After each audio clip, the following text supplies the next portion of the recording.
Weekend special chicken. Hello hi नमस्कार। Welcome to my channel.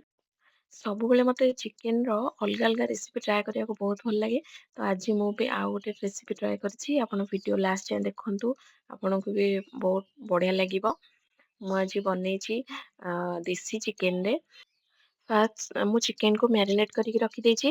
ତାପରେ ଗୋଟା ଗରମ ମସଲାକୁ ଟିକେ ଡ୍ରାଏ ରୋଷ୍ଟ କରିକି ତାକୁ ଗୋଟେ ପାଉଡ଼ର ବନେଇଦେଲି। ଆଉ ତାପରେ ଅଦା ରସୁଣକୁ ଦେଇକି ସେଇଟା ଗୋଟେ ପେଷ୍ଟ ବନେଇଦେଲି। ଏବେ ଆମେ ପ୍ୟାନରେ ଟିକେ ତେଲ ନେଇକି ତା ଦେହରେ ପିଆଜ ତକ ପୁରା ଟ୍ରାନ୍ସପରେଣ୍ଟ ହେଲା ଯାଏଁ ଭାଜିଦବା। ତାପରେ ଆମେ ଏବେ ଚିକେନଟା ପକେଇବା, ଆମର ମ୍ୟାରିନେଟ୍ କରିକି ରଖିଥିବା ଚିକେନଟା। ସେଇଟାକୁ ବି ଟିକେ ଫ୍ରାଏ କରିଦବା। ଆଉ ମୁଁ ପ୍ୟାନରେ ଜାଗା ହେଲାନି ତ ମୁଁ ଆଉଥରେ ତାକୁ କରେଇକୁ ସିଫ୍ଟ କଲି। ଏବେ ଭଲସେ ଟିକେ ଭାଜି ହେଇଗଲା ପରେ ତା ଦେହରୁ ପାଣି ବାହାରି ସାରିଲା ପରେ ତା ଦେହରେ ଆମେ ଆମର କିଛି କିଛି ଗୁଣ୍ଡ ମସଲା ପକେଇଦବା। ଆଉ ଆମେ ପ୍ରିପେୟାର କରିକି ରଖିଥିବା ମସଲା ବି ପକେଇଦବା। ତାପରେ ଆମେ ତାକୁ ଭଲସେ କଷିବା। ଚିକେନଟାକୁ ଏବେ ଆସ୍ତେ ଆସ୍ତେ ଘୋଡ଼େଇ ଘୋଡ଼େଇକି ଟିକେ ଟିକେ କଷିବା ମଝିରେ ମଝିରେ, ଯେମିତି ସେଇଟା ଭଲସେ ସିଝି ବି ଯିବ। ବହୁତ ଗରମ ହଉଛି ରୋଷେଇ କଲାବେଳେ।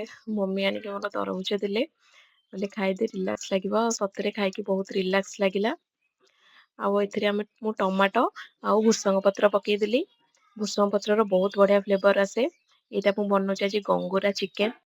ବେଶୀ କଲର ଆସୁନି କାରଣ ମୁଁ ରେଡ୍ ଚିଲି ପାଉଡର ପକେଇନି, ଖାଲି ଲଙ୍କା ବାଟିଥିଲି ଆଉ ଗୋଲମରିଚ ପକେଇଥିଲି ତ ରାଗ ହିଁ ଆସିଯିବ।